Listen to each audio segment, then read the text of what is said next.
안녕하세요. 2025년 12월 24일 크리스마스 이브 아침입니다. 네, 안녕하세요. 와, 오늘 서울 날씨가 정말 만만치 않네요.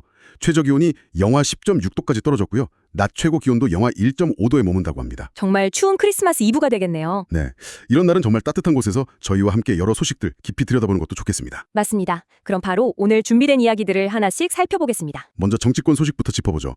어제 국회에서 가장 큰 이슈는 역시 내란 전담 재판부 설치법이었네요. 네, 더불어민주당 주도로 비상계엄 관련 사건 같은 걸 전담할 재판부를 설치하는 법안인데요. 이게 국회 본회의를 통과했습니다. 국민의힘은 표결에 불참하고 필리버스터를 했죠. 네, 장동혁 대표가 24시간 동안 진행하면서 헌정사상 최장 기록을 세우기도 했고요. 핵심은 위헌 논란이 여전하다는 점이죠. 그렇습니다. 민주당은 외부 추천위 조항을 삭제하는 식으로 수정안을 내서 위헌 소지를 최소화했다 이렇게 주장은 하는데요. 네네. 그런데 이미 진행 중인 특정 사건을 위해서 사후에 재판부를 구성하는 것 자체가 평등권을 침해할 소지가 있다는 지적이 계속 나옵니다. 이게 오히려 재판을 늦추는 원인이 될 수도 있다는 우려도 있고요. 맞아요. 피고인 쪽에서 위헌법률 심판 제청을 신청하고 만약 재판부가 이걸 받아들이면 헌법재판소 결정이 나올 때까지 재판이 그냥 멈추게 될 수 있거든요. 신속한 재판을 위한 법이 오히려 재판을 지연시킨다니 참 아이러니하네요. 네, 그런 상황이 발생할 수도 있는 거죠. 또 다른 논란의 법안도 있죠.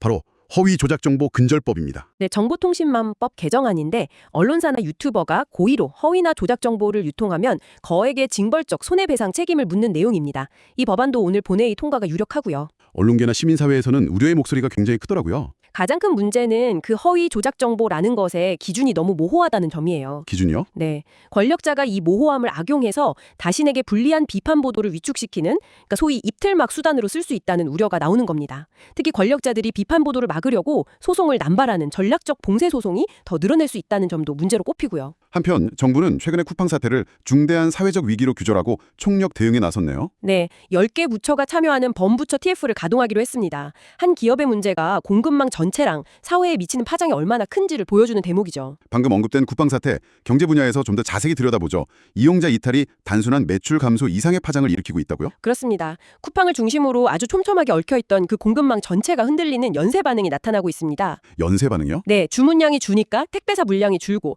물류센터 가동률은 떨어지고 현장 인력은 감축되고 심지어 박스 같은 부자재 업체나 입점 판매자들의 생산 발주까지 줄어드는 그런 구조입니다. 와, 이런 상황 속에서 홈플러스 인수설에 쿠팡이 거론되는 것도 참 흥미롭네요. 유통업계의 지각 변동이 계속되고 있는 거죠. 이런 유통업계의 또 다른 격전지, 바로 배달앱 시장인데요. 최근 6.25의 움직임이 눈에 띄어요. 네, 포인트 무한정립이라는 카드를 꺼내 들었습니다. 배달의 민족이랑 쿠팡이츠의 양강 구도 속에서 단순히 치킨 할인 쿠폰 같은 일회성 경쟁을 넘어서려는 거죠. 고객을 꽉 묶어두는 로깅 효과를 노린 거군요. 맞습니다. 핵심은 브랜드 충성도를 만들겠다는 거예요. 국내 배달앱 이용자의 55%가 2개 이상의 앱을 비교하면서 쓴다고 하거든요. 거의 절반 이상이네요. 네, 요기요는 이 포인트 제도를 통해서 어차피 요기요 쓰는 게 이득이라는 인식을 심어주려는 겁니다. 비교의 필요감을 느끼는 고객들을 붙잡으려는 시도죠. 투자 시장 얘기도 좀 해보죠. 최근에 주주 행동주의가 굉장히 뜨겁습니다. 이게 한국 기업들의 주가가 기업 가치에 비해 낮게 평가받는 이른바 코리아 디스카운트 현상과 맞물려 있습니다. 그래서 행동주의 펀드들이 목소리를 내는 거군요. 네, SM 엔터테인먼트나 LG화학 같은 기업들을 상대로 지배구조를 개선해라 혹은 주주 환원에 확대해라 이렇게 적극적으로 요구하고 있죠. 2020년에 10곳에 불과했던 행동주의 펀드의 개입 대상 한국 기업이 2024년에는 66곳으로 급증했다고 하니 정말 큰 변화네요. 그렇죠. 기업 입장에서는 단기 이익만 추구하는 기업 사냥꾼이라는 비판도 있지만 주주 권익을 높이고 기업 경영의 투명성을 강화하는 긍정적인 측면도 분명히 있습니다. 안타까운 소식도 하나 있습니다. 신한카드에서 또 개인정보가 유출됐다고요? 네, 가맹점 대표 19만여 명의 휴대전화 번호 같은 개인정보가 유출됐습니다. 내부 직원이 신규 카드 모집 영업 실적을 위해서 정보를 빼돌린 것으로 파악됐어요. 결국 단기 실적 위주의 성과 체계가 낳은 구조적인 문제라는 지적이 나오겠네요. 네, 맞습니다. 마지막으로 경제 소식 짧게 짚어보면 금값은 연일 사상 최고치를 경신하고 있고 반대로 고금리랑 내수 부진으로 자영업자 대출 연체율은 역대 최고 수준으로 치솟았다는 좀 상반된 소식도 있었습니다. 네, 그렇습니다. 자, 그럼 국제뉴스로 넘어가 보겠습니다. 미국의 대중국 견제가 여러 분야에서 나타나고 있네요. 네, DJI를 포함해서 모든 외국산 드론 승인을 차단하고 배터리나 변압기 같은 데에도 고율 관세를 검토하고 있습니다. 그런데 반도체에 대한 추가 관세 부과는 18개월 보류하면서 속도 조절에 나선 모습이에요. 네, 맞습니다. 해운업계는 여전히 불안정하군요. CMA, CGM이 수에즈 운하 운항을 전면 재개하긴 했지만 홍해 항로를 둘러싼 지정학적 리스크는 계속되고 있습니다. 물류비 상승 같은 세계 경제에 미칠 영향도 계속 주시해야 하고요. 이런 가운데 트럼프 미국 대통령이 황금함대라는 이름의 신형 군함 건조 계획을 밝혔는데 여기에 한국 기업 한화가 참여한다는 점이 눈에 띄네요. 네, 그렇습니다. IT 분야에서는 AI가 단연 화두입니다. 특히 미국 정부의 움직임이 심상치 않네요. 네, 미국 에너지부가 제네시스 미션이라는 거대 프로젝트를 시작했습니다. 오픈 AI, 구글, 엔비디아 이런 24개 빅테크 기업과 협력해서요. 어떤 프로젝트인가요? 최첨단 AI 모델을 반도체, 바이오, 핵에너지 같은 국가 핵심 과학 연구에 직접 투입하는 겁니다. 와, AI를 단순한 사업적 도구가 아니라 국가의 미래를 결정할 핵심 전략 자산으로 규정한 셈이군요. 맞습니다. 특히 오픈 AI는 AGI, 즉 범용 인공지능의 첫 실전 무대로 과학을 지목했어요. AI를 통해서 인류가 풀지 못했던 과학적 난제를 해결하고 그걸 통해 산업혁명 수준의 거대한 파급력을 만들겠다는 구상인 거죠. 국내에서는 삼성 SDS가 오픈 AI와 손잡고 국내 기업들에게 기업용 챗GPT를 판매하는 첫 리셀러 계약을 맺었다는 소식도 있었고요. 네, 맞습니다. 그리고 많은 분들이 기다리셨을 소식, 일론 머스크의 스페이스X가 내년 상장을 준비 중이라고요? 네, 재사용 발사체의 기술로 우주 발사 비용을 획기적으로 낮췄고 위성 인터넷 서비스 스타링크로 이미 막대한 수익을 내고 있잖아요. 그렇죠. 스페이스X의 상장은 우주 항공 산업 전반에 대한 투자를 촉진하고 관련 기업들의 가치를 재평가하는 계기가 될 것으로 보입니다. AI 이야기는 자연스럽게 에너지 문제로 이어지네요. 전력이 새로운 화폐가 된다는 말이 나올 정도입니다. AI 모델을 구동하는 데 엄청난 전력이 필요하기 때문인데요. 그래서 빅테크 기업들이 직접 에너지 시장에 뛰어드는 거군요. 네, 최근 구글의 모 회사 알파벳이 에너지 기업을 인수한 것처럼요. 안정적인 전력 확보를 위한 움직임이 본격화되고 있는 겁니다. 국내에서는 재생에너지 시장의 공공성을 확보하기 위한 공공재생에너지법의 윤곽이 드러났다는 소식도 있었습니다. 네, 그렇습니다. 자, 이제 연말을 맞아서 문학의 소식도 좀 살펴보죠. 풍성하더라고요. 특히 K-헤리티지 상품의 인기가 대단하네요. 네, 국가유산을 주제로 한 문화상품 매출이 역대 최고치를 기록하고 있습니다.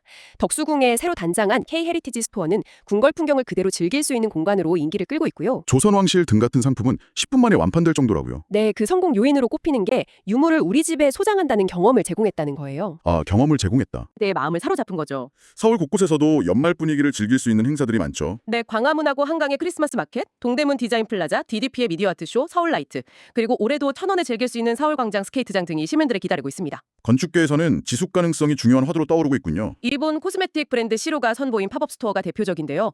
폐 목재 팔레트나 금속 자투리 같은 버려진 재료를 활용해서 짧게 소비되고 사라지는 공간의 관성에 질문을 던졌다는 평가를 받았습니다. 마지막으로 우리 삶과 직결된 정책 소식입니다.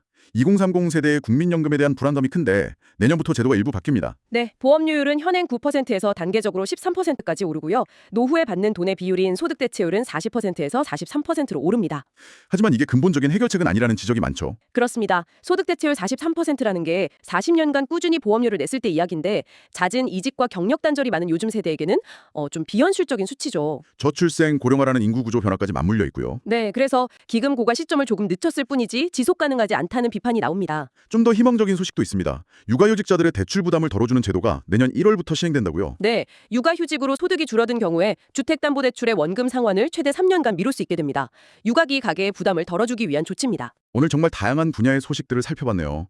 정치권의 격한 대립부터 우리 지갑과 노후에 대한 고민, 그리고 AI가 바꿀 미래와 연말의 문화 풍경까지 정말 변화의 속도가 빠르다는 걸 다시 한번 느낍니다. 네, 특히 주주행동주의가 기업의 주인을 묻고 K-헤리티지 열풍이 유산의 주인을 현재의 우리로 다시 정의하는 것처럼 사회 곳곳에서 주인의 역할과 권리에 대한 질문이 던져지고 있는 것 같습니다. 그러네요. 이렇게 빠르게 변하는 세상 속에서 여러분은 다가오는 새해에 어떤 분야의 진정한 주인이 되고 싶으신가요? 한 번쯤 생각해 보시면서 오늘 하루 그리고 남은 연말 따뜻하게 보내시길 바랍니다. 저희는 다음에 더 깊은 이야기로 찾아뵙겠습니다. 감사합니다.